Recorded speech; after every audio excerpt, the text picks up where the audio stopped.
Hello everyone, this is Prophet T Madungwe the Velami Commander. Munoziva every year panopera gore ndinowanza kupa updates, especially pamusoro pema holidays, kuti what God is saying, kuti Mwari vari kumboti kudi, what is the original position of God. Because tine atinoti many made holiday, tine atinoti zvinhu zvaMwari. Even muchechi munoziva tine dambudziko rekuti unonzwa uchinzi usaroora kune imwe chechi, but that's not the law of God kuti usaroora kune imwe chechi. Mukadzi akanaka anobva kuna Mwari, zvapera. Zvokuzoti ukaroora kune imwe chechi kana kune imwe chechi wakutoda deliverance ava the church laws. Saka ndonyedza tichibata. Saka nhasi chabata the book of Exodus chapter 20 panonzi pa 10 commandments panonzi naMwari, do not be a false testimony, do not give a false testimony. Saka tichabata nyaya yeChristmas tichirwa nyaya ye-false testimony, kuti Mwari vari kumboti kudi. Mwari vakagara varamba from Old Testament kuti do not give a false testimony or be a false witness.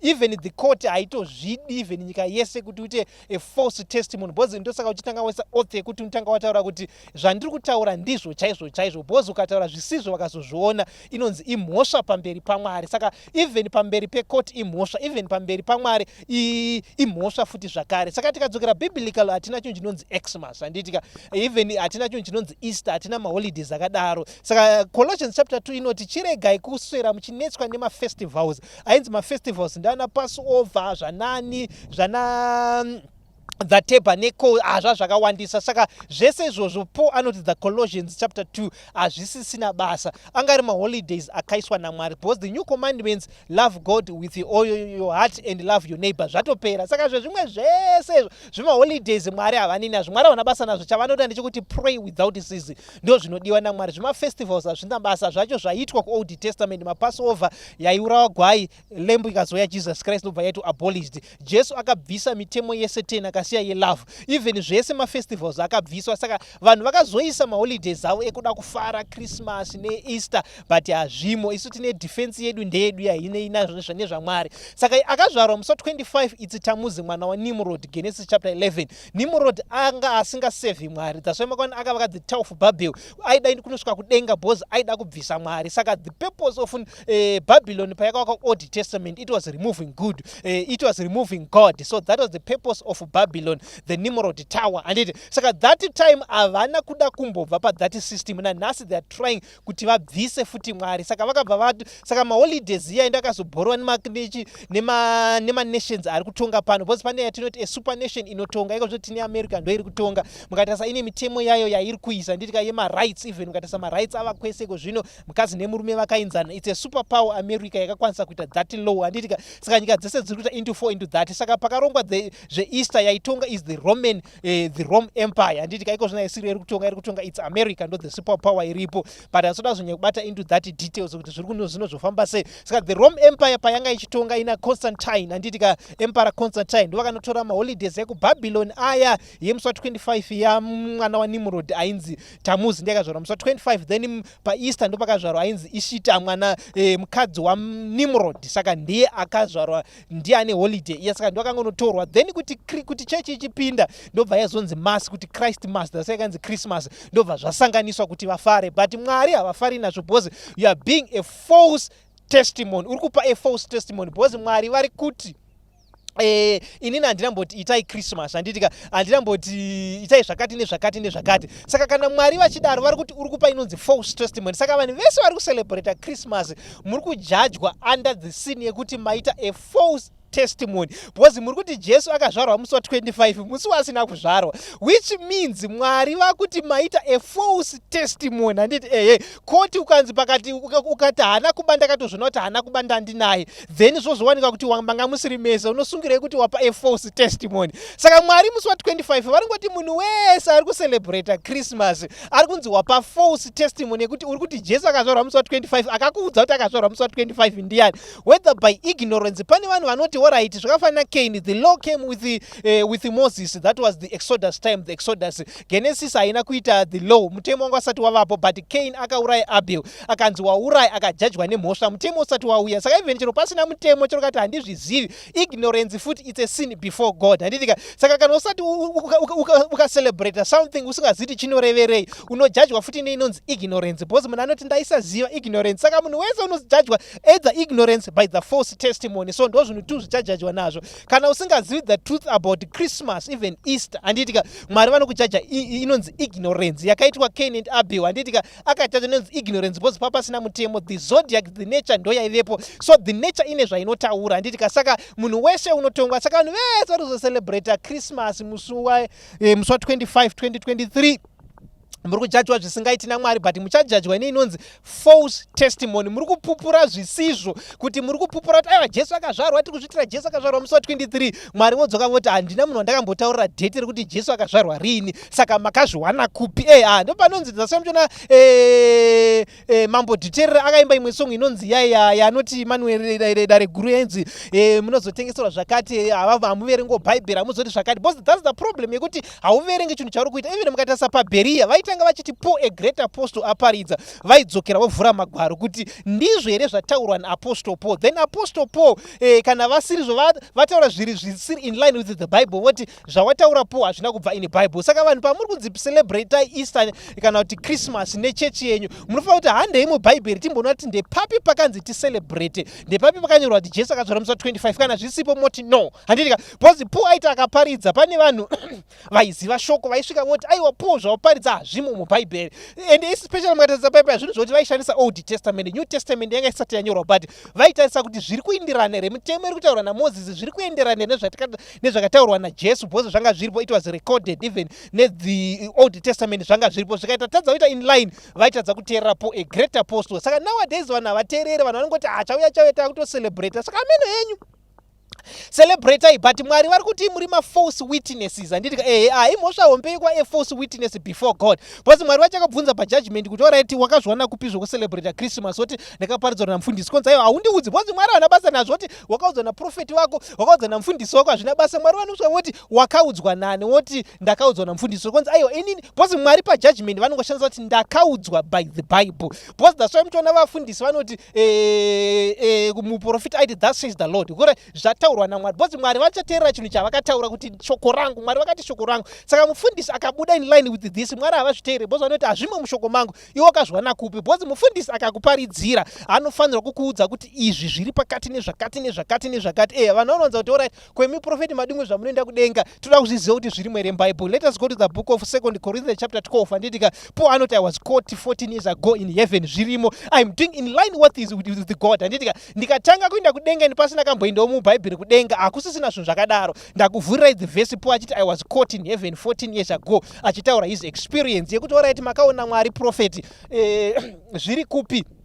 Let us go to the Bible. Tonoti Deuteronomy chapter 34 verse 10. Panonzi hakuna iziva Mwari face to face, only Moses. Handitika let us go zvakare futi to Genesis chapter 32 verse 30. Handitika panonzi he wrestled with a man, then he wrestled with the angel. Then kwekupedzisira Jacob ndakazopa the testimony kuti I was spared for I have seen God face to face. So who was that angel? Because Mwari nema-angels vakafanana. So who was that angel? It was God himself. Saka ndakuudza izvese. Handitika then kuno mwana uzobvunza futi automatic level entry. Handitika tinoti achikuanswer because nanenge kuti alright prophet zvamuri kuramba Xmas ko zvese zvamunotaura izvi, saka tambodzokera kune zvese zvinotaurwa naProfet Madungwe kuti then hande zvima automatic level entry. Handitika kuti zvirimo here kana kuti hazvimo futi. Zvanditika Jesu anouya oti kumunhu uya kunonzi zvese ndaita mutemo, Matthew chapter 19. Handitika panonzi ndaisa zvese, unonga pa 19 nepa 20 ndopane story yacho. Handitika Matthew chapter 9 ndosvika pa 20. Handitika Yesu unyatsikuinzwisa kuti zvaenda nekupi. Anoti ndaita mutemo yese yakataurwa naMozisi, handitika kuti usauraya usati achibva, ndoita sei kuti ndiwane umambo hwokudenga, kwanzi naJesu go and sell and give to the poor. Giving ndo yakazomuendesa kudenga, so giving mazuvano ndo iri kuendesa kudenga, noti mutemo, because munhu uya aita mutemo. Handitika Jesu anoti hausi kuenda kudenga, chichakuendesa kudenga kupa.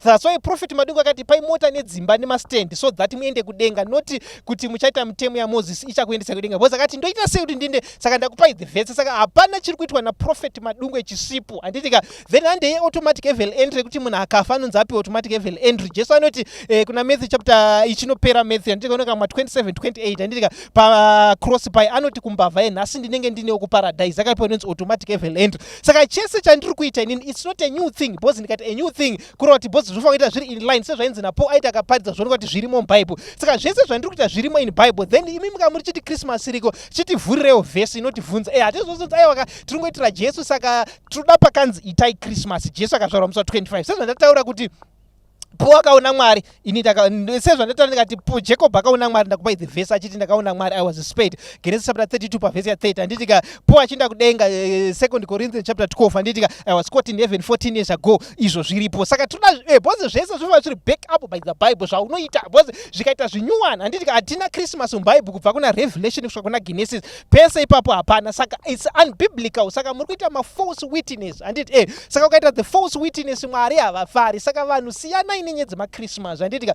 But kana uchida kuita holiday hapana chakaipa, but wodzokera Israel iri kuita maPassover because ari muBible. Chiitai maholidays ari muBible modzokera kuJudaism, but musawedzerera enyu. But kana mawedzerera enyu ngaachiva enyu morega kupinza zvaMwari. Anditika saka musi wa25 kamada kucelebrate isusu kwatiri tinoiti it's a holiday, public holiday. Atisi zita rokuti Jesu mukati, saka handitongwi even ndikacelebrate because it's a public holiday. So kana wada kuita zvakafanira heroes ndinoicelebrate heroes yeZimbabwe yedefense ya, but handiti tiri kuitira magamba vana Daniel kana vana Paul vanhu vakarogorwa kwakanaka pamberi paMwari. Ndinoti tiri kuitira vanhu vakarwira nyika yeZimbabwe. Hazvina Mwari mukati, haisi mhosva. Handiti tikatenda rufu ndikaenda ndichingoti ondadiwo. Even let us go to another verse inonzi naJesu madzibaba enyu vakauraya vaprofita, but imimi nhasi muri kuuya madzibaba enyu muri kuuya muchivakira makuva acho, kureva kuti muri kusapota zvakaitwa nemadzibaba enyu zvakaipa. Saka even iwewo ukitosaka muchiona nchiti usapa munhu mari yako. Handiti ukapa munhu mari yako akanohura newe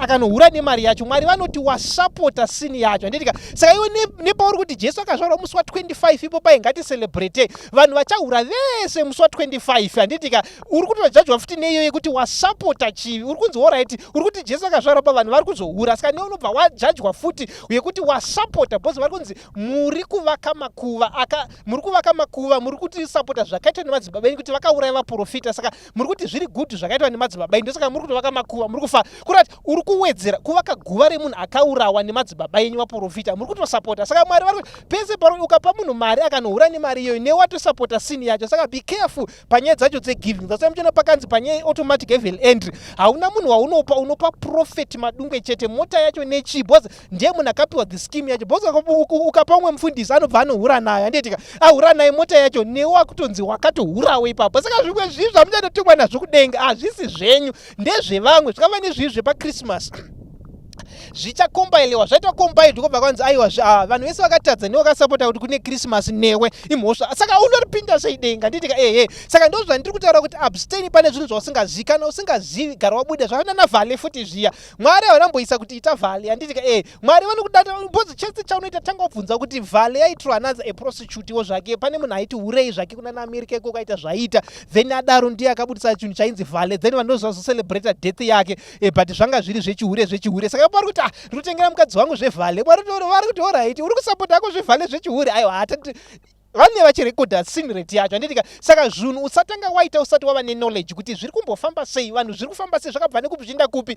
Enda muBhaibheri kwana zvisimo, vhala haimo muBhaibheri, Christmas haimo muBhaibheri, defense yedu haimo, ndedu maholidays edu. Then kana waita holiday yacho chirega kupinza Mwari. Then kana wadaro chidzokera futi kuti usatadzira Mwari zvakataura naMwari kuti usahura, usauraya munhu, usaita false testimony musi wacho.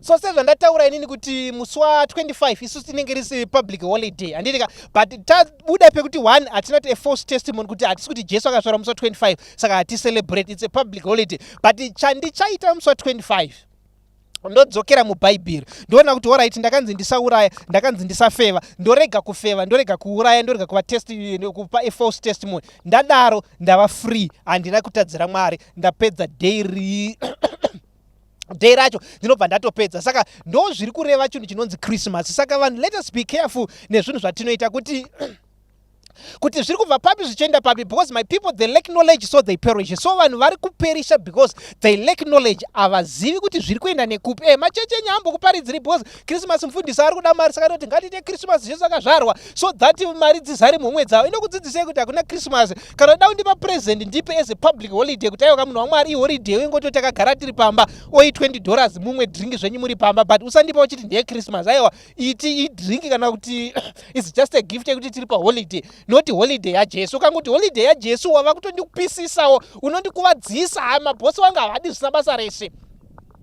My boss does not like nonsense, guys. Handiti regai ndikuudze zuva ranhasi, my boss achiva Mwari havadi zvisina basa, especially inini ndasiyana nemachechi enyu kuti anoti akaita hawo east inini rume ndinoona Mwari wacho direct, saka ndine ndakaudzwa kuti aiwa izvi zviri papi. Handiti saka inini ndikaita zvisiri in line with God ndinofaiwa boss, ndasiyana nevamwe vafundisi venyu vekuti vanenge vachingoita zvavari kuita vachiti boss vamwe vari kutsvaka mari vari kudini, handisi pakutsvaka mari, ndiri pakukuudzai chokwadi kuti muende kudenga. Saka ndichikuudzai chokwadi handifi ndatombotendera kana kupabadzirai, handina basa nekuti wandinyima mari yako bhozi unoti aiwa hausi musi Christmas saka ndikupire, hazvina basa. As long iwewe mubhozi ndikatadza kukuudza, Mwari vachandichongwa nekuda kwedzati. Saka Exodus chapter 20 iri kuti do not give a false testimony. Chinonzi a false testimony kutaura zvinhu zvisizvo iwo chizvati hazvisizvo. Handiti saka muri kupa a testimony musi wa 25 kuti chenzaka zvara musi wa 25 makamona izvara musi wa 25 hamuna. Saka ndo mhosva yamuri kujajwa nayo. Saka ndo zvatakadiscussa with God mazuva apfuura iyaya kunanga towards Christmas, kuti handina kumboti vanhu celebrate Christmas, ndakati pray without season. Jesu akasiya ngoti love your neighbor. Ndo zvatakaudzwa mafestivals ese hana basa pamberi paMwari, whether ichi kana chii, chinongodiwa love your neighbor, love your God with all your heart, then once pray without ceasing. Ndo zvinhu zvakakosha kuNew Testament. Then birthdays hana kuipa, rikaitaura nyaya birthdays. Birthday muri kutaura kuti tiri kuitira nhinga kazvara musi wa 20, hamuna kuti tiri kuitira Jesu. Mwari havana basa nazvo. Handitika holidays zvakava nedefense yandataura ndikati haina basa bhozi, muri kunyatsotaura kuti tiri kuitira magamba edu, but mukati tiri kuitira magamba akazvifira mubhaibheri yava mhosva pamberi paMwari. So birthday ukada kuita futi harina basa. Christmas chamuri kunetsana naMwari chekuti muri kuisa zita rekuti Christ, ndo zvamuri kunetsanira, the holy name, the anointed name. Handitika ndo risiri kudiwa. Mukangoti masi holiday ngoti tiri kungosanganisa mbombera, Mwari havana basa nazvo. Munojajwa nezvinhu tu musi weChristmas. Chekutanga madrega zita raJesu, the holy name, pazvinhu zvenyika. Handitika then number 2, munojajwa nezvaunozoita kuti watora mukadzi wemunhu here, waita false testimony here, ndo zvino mabasa auchaita. So ndo zvinhu tu zvamunenge muchijajwa nazvo musi. Saka be careful kuti chekutanga do not drag zita raJesu pamusoro peChristmas. Number 2, zvivi zvako ngazvive zviri zvakanaka. Saka ndo zvatakataura naMwari when I was with God mazuva atipfuura. Handizokudisclose the day and the place pazvakadiscussirwa, but that's what we discussed, and hatitauri kuti it was in heaven or on earth, although togara tichita in heaven on earth, tinogara tichichinjanisa pedete kunoita mamwe in heaven mamwe on earth mameeting. Saka ndo zvatakataura with God kuti this is the message for this say about Christmas neEaster nevale. Ndofunga ndati kuanzai nyaya dzemaholidays ese kuti zvinenge zvakamira sei.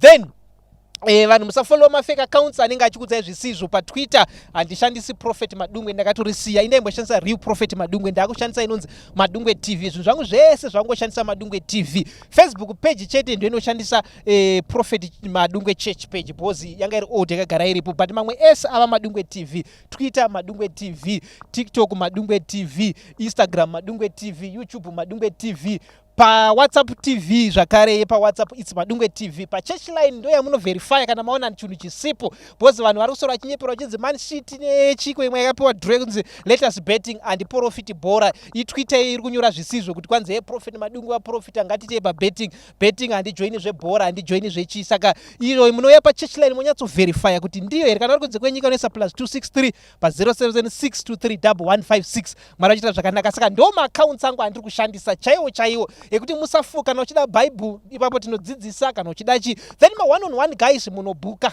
Ipapo hatina for God so love the world vakapa mwanakomana wavo. Hapana chinhu chaunona for free. Anointing are you in for free. Unobhuka pa church line yandataura uya tokunamatira toporesa. Ndinoporesa vanorwara, ndinoporesa vane AIDS, vane cancer, vane chi zvese ndinoita. Saka unouya pa church line ipapo tokuita zvakanaka. Saka please musateerera machechi ese ari ngokudza kuti Christmas iriko hazvina basa chicha tingoita tuzvita in the name of Jesus. Makazviudzwa nani? Mwari havana mboti muite Christmas. Mwari vakati love your neighbor, let us love one another. Then kana maita inonzi gathering, chiregai kupinza Mwari pa gathering yenyu. Zvakava nebhora redhimbare nekepekepe moti aiwa tiri kuitira Mwari, tiri kutambira Mwari, Mwari vati titambe. Aiwa mukamutamba ndikoti bhora redhimbare takangoungana zvokuti tifare, Mwari havana basa nazvo. Family gathering, Mwari havana basa nazvo. Zvana Hirosi zveZimbabwe zviya, Mwari havana basa nazvo. As long musingaiti chakaipa chete pa Hirosi pacho, as long musingahuri, musingaiti blasphemy, musingatuki Mwari chete ndo zvinodiwa. Manje musi weChristmas vanhu vanohura, vamwe vagomwa doro, vagorovana, vagodii. Ndo zvamunozonetsanerana nekuti futi maitiri ndezvajesu zvisiri zvajesu. Ndo mhosva dzamunonetsanana chete naMwari.